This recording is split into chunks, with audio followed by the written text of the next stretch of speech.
अस्सलाम वालेकुम स्टूडेंट्स। हमने लास्ट लेक्चर में चैप्टर नंबर 3 को कंप्लीट किया था, जो नेटवर्किंग और उससे रिलेटेड फीचर्स से डिस्कस करता था। अब जो हमारे पास चैप्टर नंबर 4 है, उसका नाम है डाटा एंड प्राइवेसी। इस चैप्टर में हम डाटा और उससे रिलेटेड इश्यूज़ के बारे में पढ़ेंगे। हमारे पास कुछ इश्यूज़ हैं जिसकी हमें अवेयरनेस दी जाएगी और कहीं ना कहीं हमें ये भी समझाया जाएगा कि ये जो टॉपिक्स हैं, ये जो चीज़ें हैं, ये इलीगल हैं, इससे लोग परेशान होते हैं। आप भी इससे बचें और दूसरों को भी इससे परेशान ना करें। तो इंट्रोडक्शन पढ़ते हैं हम इस चैप्टर का। Computers are ubiquitous and are widely used by people of almost all ages. Often we need to give our personal information to a computer, example given, while creating an email account, shopping online, visiting a hospital, or taking admission in a school. We expect that provided information will not be shared with others. Protecting data from malicious user is called data privacy or information privacy. यहाँ पे ये बताया गया है कि हम हर जगह अपनी डेली लाइफ में कंप्यूटर को यूज़ करते हैं और वहाँ पर इस दौरान हमें अपनी पर्सनल इन्फॉर्मेशन को शेयर करना पड़ता है।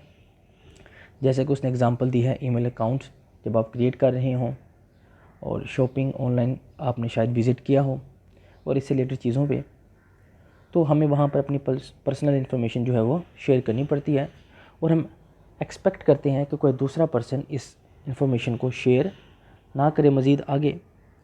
तो इस एक्सपेक्टेशन को और इस ख्वाहिश को या इस रिक्वायरमेंट को बोला जाता है डाटा प्रोटेक्शन या फिर डाटा प्राइवेसी, यानी कि ज़ातियात को ना छेड़ना, अपनी ज़ातियात को मुनफरिद रखना, अलग रखना लोगों से और छुपा के रखना, और अपने से रिलेटेड मालूमात को लोगों से छुपाना। इसकी छोटी सी डेफिनेशन जो आपके पास होगी, protecting data from malicious user is called data privacy और इंफॉर्मेशन प्राइवेसी। अब यहाँ पर बात ये आती है कि हम तो चाहते ही नहीं है कि हमारी इन्फॉर्मेशन किसी और पर्सन के साथ शेयर हो। वो मैलिशियस है या नहीं है, हमें उसका पता नहीं है, तो हम इस डर से उसको शेयर नहीं करेंगे कि हमें वाकई नहीं पता कि कौन सा पर्सन इसको किस मकसद के लिए इस्तेमाल करे। तो हम पहले कोई सिक्योरिटी चेक एंड बैलेंस नहीं रख सकते कि कौन सा पर्सन हमारे लिए मैलिशियस जो है वो प्रूव हो सकता है और कौन सा नहीं हो सकता। तो इसलिए बेहतर यही है कि किसी भी किस्म की पर्सनल इन्फॉर्मेशन ना तो हम अपनी किसी के साथ शेयर करें और ना ही किसी की किसी और पर्सन के साथ शेयर करें। इसके बाद जो हमारे पास टॉपिक है वो है ethical issues related to security. जो इखलाकी हमारी ज़िम्मेदारियां हैं या जो है वो इश्यूज़ हैं, मसले हैं किसी भी पर्सन के पर्सनल इन्फॉर्मेशन से या फिर डाटा से, वो यहाँ पर मेंशन की गई हैं। उसमें हमारे पास जो है वो understanding ethical issues related to data security, यानी कि डाटा सिक्योरिटी से रिलेटेड जो इथिकल इशू हैं वो यहाँ पर मेंशन किए जाएंगे। अब वही बात जो मैंने आपको चैप्टर के स्टार्ट में बताई थी कि यहाँ पर हमें उन इथिकल इश्यूज़ के बारे में बताया जा रहा है कि ताकि हम उनसे भी अवेयर रहें, और कहीं ना कहीं ये भी समझाया जा रहा है कि आप भी इस तरह की एक्टिविटीज़ में हिस्सेदार ना हों। डेफिनेशन पढ़ते हैं। The foundation of all security system is formed on ethical principles. किसी भी किस्म के जो सिक्योरिटी सिस्टम हैं उनके कुछ इथिकल प्रिंसिपल्स होते हैं, असूल्स होते हैं। If we have data of other, it is our own ethical responsibility to keep it secure. Some of the data security issues are, जो इश्यूज़ हैं वो ये हैं, कहता है कि अगर हमारे पास किसी और पर्सन का डाटा है तो ये हमारी रिस्पॉन्सिबिलिटी है कि हम किसी और पर्सन के डाटा को सेव और सिक्योर रखें। उसमें सबसे पहले हमारे पास है कॉन्फिडेंशियली और privacy, fraud and misuse, patent, copyright, trade secrets and sabotage. इसमें हमारे पास जो पहली है वो है कॉन्फिडेंशियलिटी एंड प्राइवेसी। कॉन्फिडेंशियल का मतलब क्या होता है कि किसी पर्सन का ज़ाती या मखसूस या फिर पोशीदा और इस तरह के कोई भी डाटा या इंफॉर्मेशन जो मंजर आम पर नहीं आनी चाहिए। उसका मकसद सिर्फ इतना ही है कि कोई भी पर्सन कंप्यूटर फील्ड में उसका गलत जो है वो इस्तेमाल कर सकता है, इवन किसी की पर्सनल पिक्चर्स को भी। To keep the data of other as confidential is indeed taking care of others. For example, इसका मतलब क्या है? वो कह रहा है कि अगर एक पर्सन का जो है वो डाटा कॉन्फिडेंशियल रखना है, इसका मतलब है कि उसको लोगों से बचाना। For example, if a bank shares information about my banking transaction with my business competitors then it can harm my business. अगर मैं अपनी बिज़नेस शेयरिंग जो है वो अपने बिज़नेस कंपिटिटर्स के साथ शेयर करता हूँ, तो ये कहीं ना कहीं हो सकता है कि 100 में से 1 या 100 में से 10 लोग उसको मिसयूज़ करें। Similarly, phone companies are supposed to keep the invoices and bills as confidential. Keeping privacy and confidentiality has become difficult in this era of computer and internet. और इसी तरीके से जो टेलीफोन कंपनीज़ हैं वो भी लोगों की पर्सनल शेयरिंग को प्राइवेट रखते हैं। और ये भी मेंशन किया गया कि आजकल के दौर में, आजकल के इरा में, ये कंप्यूटर इरा में जो है वो कॉन्फिडेंशियलिटी को मेंटेन रखना बहुत मुश्किल है, क्योंकि जहाँ पर बहुत सारे रास्ते होंगे वहाँ से एट अ टाइम बहुत सारे रास्ते हैं किसी के भी आपके नेटवर्क को एक्सेस करने के। जब आप अपनी मर्ज़ी से कोई रास्ता खोलेंगे तो कोई अपनी मर्ज़ी से उस रास्ते को भी खोलने की कोशिश कर सकता है, क्योंकि ये सारी की सारी जो गेम है वो सॉफ्टवेयर्स की है, स्टेटमेंट्स की है। तो अगर कोई सेकंड पर्सन उन सॉफ्टवेयर्स और स्टेटमेंट्स पर एक्सपर्टीज़ हासिल कर लेता है तो वो उसको हो सकता है कि वो उसमें कोई ना कोई छेड़खानी करने की कोशिश करे। Due to more usages of computer, a wide range of data is collected and store. This data may be related to credit cards, organisational fund raisings, campaigns, opinion polls, shop at homes services, driving licence. और ये वो तमाम चीज़ें बताई गई हैं कि जो है वो यहाँ पर शेयर की जा सकती हैं।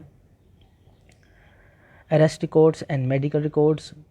The potential threats to privacy include the improper use of computerized data. If a company sell email ID and phone numbers to another company for making purpose, it branches the confidentiality of data should be maintain। कहते हैं कि अगर जो है वो कोई भी company अगर अपनी जो है वो ब्रांचेस के लिए अपने प्रोपगेशन ऑफ बिज़नेस के लिए अपनी डिटेल को दूसरी कंपनी के साथ शेयर करता है या सेल करता है, तो उसमें जो है वो हमारे पास एक इशू आ जाता है कॉन्फिडेंशियलिटी का, कि उसको मेंटेन रखना काफ़ी मुश्किल हो जाता है। इसके बाद जो हमारे पास है वो है privacy. Privacy means making illegal copy, piracy है। पायरेसी में हमारे पास क्या है कि हमारी किसी भी जो लीगल डॉक्यूमेंट होगा उसको जो है किसी किस्म का जो है वो मिसयूज़ किया जा सकता है और उसकी इलीगल कॉपीज़ की जा सकती हैं किसी भी तरह से। इस जो मेथड है, इस जो एक्टिविटी है, इसको पायरेसी बोला जाता है। Piracy means making illegal copies. It can be a book, software, movies, poetry, painting house, architecture और any other work protected by copyright law. कोई भी ऐसा चीज़, ऐसे काम जिसके ऊपर जो है वो कॉपीराइट लिया गया है, तो उसको बग़ैर उस पर्सन की इन्फॉर्मेशन के शेयर करना या उसको यूज़ करना पायरेसी कहलाता है। और इस पायरेसी की एक्टिविटी में बहुत चांसेस होते हैं कि और किस्म के थ्रेट्स भी इन्वॉल्व हों। यानी कि जब कोई पर्सन पायरेसी यूज़ करेगा, जब उसकी इंटेंशन ही इलीगल है, तो वो उससे कोई इलीगल काम कैसे कर सकता है। तो यही चीज़ है, क्योंकि लीगल काम करने के लिए लीगल वेज़ मौजूद हैं, तो उन इलीगल काम को करने के लिए वो सेकंड पर्सन इलीगल वेज़ को ही यूज़ करेगा। Software piracy is the illegal कॉपिंग distribution or usage of software. Some software companies sell software with confidential text called the key of that software. तो जो कुछ कंपनी हैं वो कह रहे हैं कि जब अपना जो है वो सॉफ्टवेयर सेल करती हैं तो वो उसको मज़ीद जो है वो इलीगल सेलिंग एंड परचेजिंग से बचाने के लिए उसके साथ एक की को जो है वो सेटअप किया जाता है ताकि जो है वो illegal selling and purchasing of this software को रोका जा सके. This key is provided to only those people who buy the software. In this way illegal copies are stop to be installed as shown in figure 4.1. आप बच्चों ने अक्सर जो है वो सॉफ्टवेयर जो है वो इंस्टॉल किए होंगे जो आप जो है वो मार्केट से परचेज़ कर सकते हैं. तो वहाँ पर हमारे पास जब हम उस सॉफ्टवेयर को इंस्टॉल करने लगते हैं तो अक्सर जो है वो उसकी प्रोडक्ट की या सिंपल उसकी कॉन्फिडेंशियल की हमसे पूछी जाती है. Some people start searching for that key by using illegal mean. This is called cracking the की.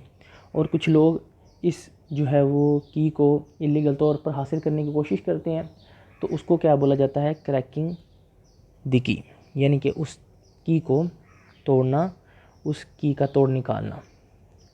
Software types of software piracy includes, उसमें जो है वो हम बाकी इंशाल्लाह बाद में डिस्कस करेंगे. आज के जो हमारे टॉपिक हैं वो हैं जी कि हमारे पास डाटा प्रोटेक्शन या प्राइवेसी क्या थी, ठीक है, या सिक्योरिटी क्या थी हमारे पास, जिसमें हमारे पास प्राइवेसी और इंफॉर्मेशन प्राइवेसी क्या थी.